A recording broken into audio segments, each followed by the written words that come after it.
Innal hamdalillah salatan wa salaman ala rasulillah wa ba'd. Puji syukur kita kehadirat Allah Subhanahu wa taala dengan ucapan alhamdulillah dan bersalawat kita kepada baginda Rasulullah Muhammad sallallahu alaihi wasallam. Allahumma shalli wa sallim wa barik alaihi. Yang kami hormati orang-orang tua kami, bapak-bapak, ibu-ibu, dan seluruh jamaah musalla al-mukhlisin yang hadir di rumah Allah yang mulia ini, semoga hadir dan berkumpulnya kita di tempat yang mulia ini. Beginilah kita nanti insyaallah disatukan oleh Allah di surganya Allah Subhanahu wa taala. Amin ya rabbal alamin. Alhamdulillah bapak dan ibu, jamaah kita masih banyak yang di luar maksudnya. Yang di luar, yang di rumah, yang di jalan lebih banyak daripada yang di dalam. Tapi gitu pun tumbuhkan semangat terus, tumbuhkan istiqomah, karena hari ini kita masih di 10 yang kedua, artinya Yaumul Maghfirah itu masih disediakan, dibentangkan oleh Allah. Insya Allah yang hadir kita di sini itu diampuni dosa-dosanya oleh Allah Subhanahu wa taala. Amin. Ini kuat banget kata banget oke dosa kan. Amin. Bapak Ibu rahmati Allah, ada dua kemuliaan ini. Kita duduk ini bersama gini, ada dua kemuliaan diberikan oleh Allah. Yang pertama, kemuliaan pertama, Allah Subhanahu wa taala akan mengutus malaikat Jibril untuk turun ke bumi. Turun ke bumi untuk mencatat, untuk melihat orang-orang yang dulu dalam sebuah pengajian. Apa perintah Allah? Allah memerintahkan kepada Jibril, Jibril, orang yang dulu dalam sebuah halaqah, dalam pengajian, maka catat kebaikannya dan hapus kesalahannya. Artinya Allah akan mengampuni dosa kita. Yang kedua, kebaikan yang kedua, bahwa orang-orang yang duduk seperti kita ini dalam pengajian itu akan diberi pahala seperti orang yang sholat sunnah 1000 rakaat. Luar biasa itu. Kita sholat tarawih berapa rakaat bu? 11. Iku pun wis cengap-cengap ya kan, sikile lurus, gosok-gosok, kosoi. Itu 11 rakaat, ini 1000 rakaat bu. Luar biasa. Jadi Ustaz, kalau duduk dalam pengajian tidur gimana? Dapat pahala? Dapat bu. Tidur pun dapat. Malah terkadang yang nggak tidur yang nggak dapat pahala. Loh, nggak tidur kok nggak dapat pahala? Kemudian ceritakan yang tidur kan, wah itu tidur mau gitu kan. Malah ceritakan. Jadi ada satu kiat bu, Pak, supaya tak ngantuk dalam pengajian. Gimana caranya? Ini bu, jari kita letakkan di langit-langit mulut kita, letakkan, kemudian bacakan ta'awuz, a'udzubillahi minasyaitonirrajim, bacakan sholawat, usapkan di atas mata, tak ngantuk itu, yakin aku. Kalau masih ngantuk, mulut tetangganya sebelahnya pinjam, pasti udah jelas tak ngantuk. Jadi dua ya. Baik, kita masuk ke ngaji bentar aja, 15 menit.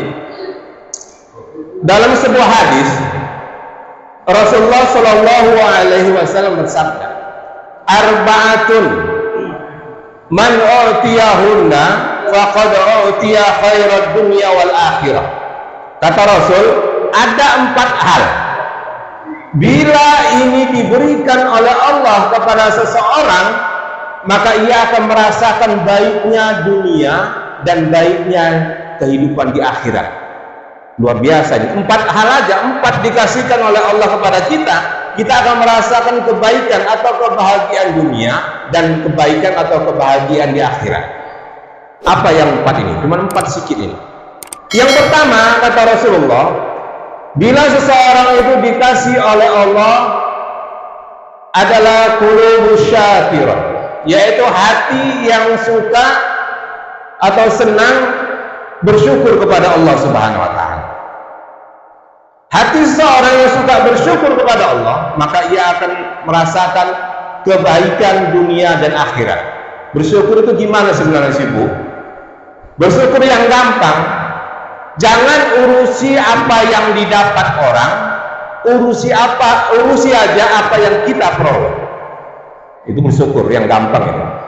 Tak usah heboh dengan apa yang didapat orang, tak usah ribut, tak usah usil dengan rezeki orang, tapi bahagialah dengan rezeki yang diberikan oleh Allah. Itu syukur namanya. Jadi kalau kita sudah hidup kita, kalau sudah sibuk ngurusi apa yang didapat orang, itu yakin aku, kita pasti nggak akan tenang. Nanti orang beli mobil, kita beli bodrek gitu kan. Mereka pulang sampai tanggungnya lah, tuku mobil itu kreditnya, ya kreditnya dia yang bayar ya kan. Nanti orang beli kulkas, dia yang masuk angin. Jadi urusi yang Allah berikan kepada kita, bersyukur kita, walaupun itu sedikit, itu akan memberikan kebaikan dan kebahagiaan. Kalau tak bersyukur itu terkadang timbul satu keadaan memaksakan diri kita kepada orang lain. Misalnya tetangga kita beli sesuatu, mau beli kulkas kata dia gitu. Kita tak punya kulkas, ataupun kadang kita punya kulkas yang satu pintu, tangga beli kulkas 4 pintu umpamanya, buka belakang, samping, depan, pintu semua. Dia sibuk memaksakan kehendak kepada suami. Kalau itu bang, tetangga kita beli kulkas 4 pintu, kita masih satu pintu, itu pun udah berkarat, jebol-jebol gitu kan. Kalau panas, kalau dingin pun nggak beku membantu esnya di dalam. Jadi yang memaksakan seperti itu kadang itulah yang membuat suami kita bila di luar kemampuannya akan menimbulkan permasalahan. Tapi malah terkadang suami dibodoh-bodohkan. Itu bang, dia masa bisa beli kulkas abang enggak? Dia kerja tukang bangunan, abang tukang. Dia kok bisa abang enggak? Dia pandai, abang tahu. Nah, itulah yang kacau. Maka yang ini terkadang suami cepat meninggal. Maka menurut survei, istri dengan suami kalau dibanding-bandingkan itu lebih cepat meninggal ini bapak ini daripada ibu-ibunya. Nggak percaya, tengok di Google itu. Lebih cepat meninggal suami daripada istri. Jadi bersyukur, hati yang bersyukur bila ditumbuhkan itu akan memberikan kebaikan dan kebahagiaan dunia akhirat. Yang kedua, kata baginda Rasul, lisanan zakiran, orang yang diberi lisan atau lidah yang suka berzikir kepada Allah, maka akan diberikan kebaikan dan kebahagiaan dunia akhirat. Bagaimana sebenarnya zikir yang baik? Zikir yang baik adalah ketika memadukan zikir lisan dengan hati. Banyak orang kan zikir pakai lisan aja, zikirnya hatinya nggak main, nggak dapat. Yang banyak gimana biasanya kalau wirid ibu-ibu itu kan, wirid ibu-ibu kalau zikir di wirid itu ibu-ibu sering zikir kebanyakan pakai lisan, pakai lidah aja, hatinya nggak main. Kenapa? Zikirnya nggak meresap. Terkadang zikirnya sambil kipasan kalau panas, kalau wirid sore itu kan, la ilaha illallah kipasan, artinya nggak ada kehusukan di dalam. Atau zikir ketika wirid ada yang terlambat masuk di perwiridan sambil manggil la ilaha, sambil manggil. Jadi zikirnya nggak ada kehusukan. Zikir lisan dan qalbi itu seiring sejalan. Jadi kata Rasulullah, man kana akhiru hayatihi qaul la ilaha illallah dakhala jannah. Siapa seseorang yang ketika akhir hayatnya dapat dia mengucapkan kalimat la ilaha illallah, ini ketika mau mati, ketika mau meninggal, sanggup kita mengucapkan la ilaha illallah, maka dimasukkan ke dalam surganya Allah Subhanahu wa taala. Berarti gampang ya Ustaz, hanya mengucapkan la ilaha illallah masuk surga. Betul Bu. Tapi yang sulit kalau orang yang sakaratul maut itu mengucapkan la ilaha illallah, paling sulit itu. Memang kayaknya gampang, nggak percaya tering pun arah meninggal, ucapkan kalimat la ilaha illallah, berat kali itu, paling berat. Karena pernah gini, Suatu ketika, suatu saat saya pernah dipanggil untuk apa namanya,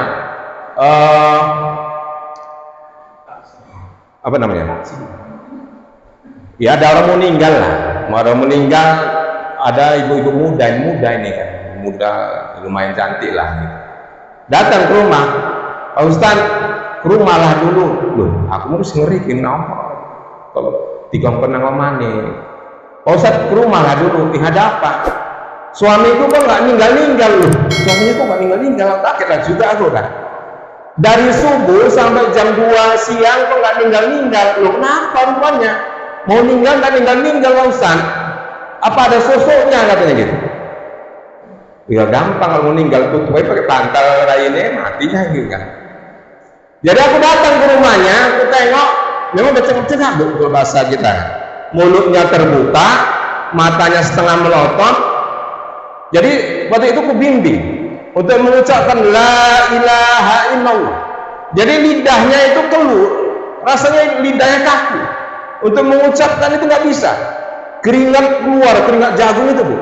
Saya di sebelahnya ngelapi pakai tisu. Bojone malah meneng, cici banget aku. Bojone meneng wae nang kono. Aku jeng ngelapi, kaya aku lah bojone ngelapi keringat jagungnya. Besar-besar keringat jagungnya keluar. Saking luar biasanya ketika sakaratul maut, nyawamu dicabut, sehingga mengucapkan la ilaha illallah itu berat. Saya datang jam 2, jam 5 baru meninggal. Sampai ada yang bilang, buka sengnya. Ya kalau mau cepat meninggal bawa keluar aja kan panas, meninggal aja. Masih sosok aja yang dibicarakan. Nah, memang ucapan la ilaha illallah kata baginda Rasul, ucapan yang gampang, tapi itu berat timbangannya. Sehingga ketika mau meninggal pun, ketika kata baginda Rasul, siapa yang sanggup mengucapkan la ilaha illallah dimasukkan ke dalam surga. Cuman itu nggak gampang, Bu, jadi saya bilang tadi. Maka kebiasaan kita ketika kita berzikir la ilaha illallah dalam sholat, ketika kita berzikir itu, kita mengikuti itu, dan kebiasaan itulah pula yang akan kita bacakan nanti ketika kita mau sakaratul maut. Itu yang kedua ya. Yang ketiga, kata baginda Rasul, bila ini diberikan, seseorang akan merasakan kebaikan dunia akhirat adalah wal badani alal bala'i sabiran. Bila seseorang diuji oleh Allah dengan rasa sakit di badannya, dia bersabar. Ketika bersabar, maka Allah akan memberikan kebaikan. Apa kebaikan orang yang diberi rasa sakit oleh Allah? Saya yakin di tempat ini pasti ada yang sakit, baik itu kaki, kepala, badan, dan sebagainya. Tapi ketika kita bersabar itu, Allah akan berikan kebaikan. Apa kebaikannya? Bahwa sedikit demi sedikit dari dosa kita akan dihilangkan oleh Allah dengan penyakit yang diberikan oleh Allah Subhanahu wa Ta'ala. Malah yang bahaya, Bu, kalau orang nggak pernah sakit sama sekali, bahaya itu. Contoh, ada Ustaz orang nggak pernah sakit, ada. Fir'aun itu umurnya dalam sebuah riwayat 250 tahun. Sakit yang ringan aja nggak pernah. Coba Bu, apa Bu sakit yang paling ringan? Oh, batuk lah, itu ada yang batuk lah katanya. Atau pilek, Fir'aun nggak pernah itu. Pilek, batuk, panuan nggak pernah itu.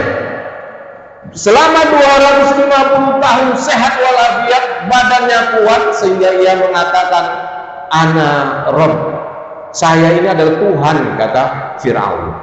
Saking tidak bersyukurnya sehingga ia kufur mengakui dirinya sebagai Tuhan. Jadi kalau orang yang diberi rasa sakit, orang sakit biasanya sering nyebut Allah tuh. Ya Allah kok sakit banget lah kendasku. Ya Allah sakit kali kaki. Pasti. Malah orang yang tak pernah sakit itu yang sering lupa sama Allah. Maka berdoalah sering-sering kita sakit. Sanggup Bu? Ya Allah berilah aku rasa sakit ya. Memang kata baginda Rasul, ketika kita sakit sedikit demi sedikit dosa kita akan diampuni oleh Allah Subhanahu wa Ta'ala. Ini yang ketiga. Yang keempat, yang terakhir, 2 menit lagi, 15 menit. Yang terakhir, yang akan diberikan oleh Allah kepada seseorang, dan ketika itu diberikan, maka orang tersebut akan merasakan kebaikan dunia dan akhirat adalah ketika seseorang itu memiliki zaujatan sholihatan, seorang suami memiliki istri yang solehah, atau seorang istri memiliki suami yang soleh. Oh, ini berat ini, Bu. Jadi jangan suami harus memiliki istri soleha aja, tapi istri juga harus memiliki suami yang soleh. Tapi memang nggak ada semua itu ideal menurut kita. Asia itu seorang istri yang soleha, tapi suaminya bejat. Siapa? Fir'aun. Asia adalah wanita yang dijamin masuk surga. Dan ketika baginda Rasulullah Shallallahu Alaihi Wasallam lahir, Asia dan Maryamlah jadi bidannya. Dua wanita ini adalah wanita soleha. Asia wanita soleha, tapi suaminya Fir'aun. Namun demikian, Asia yang soleha tetap taat kepada suami yang Fir'aun yang bejat tadi. Kalau kita, Bu, punya suami sebejat-bejat suami kita pun nggak sebejat Fir'aun kan, Bu. Maka sangat pantas kita untuk taat, untuk patuh. Maka kata Rasulullah, wanita yang soleha itu pertama cirinya, karena ini yang judulnya wanita soleha, zaujatan sholihatan. Cirinya wanita yang soleha kata baginda Rasul, bila dilihat oleh suami menyenangkan. Suami kita ya, suami ibu gitu maksudnya. Jadi jangan dilihat suami orang.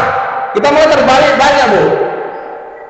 Ingin dilihat cantik oleh suami orang, bukan suami kita. Loh, kok bisa Pak Ustaz? Aku di rumah cantik-cantik aja ya. Contoh kecil, lebih banyak gitu. Kalau pergi undangan, bandingkan ketika kita undangan dengan kita di rumah. Kalau undangan cantik kurang cantik kadang ibu-ibu ini kan, luar biasa. Kalau undangan janji jam 4. Jam 4 Bang, kita jam 4 undangannya besar 1.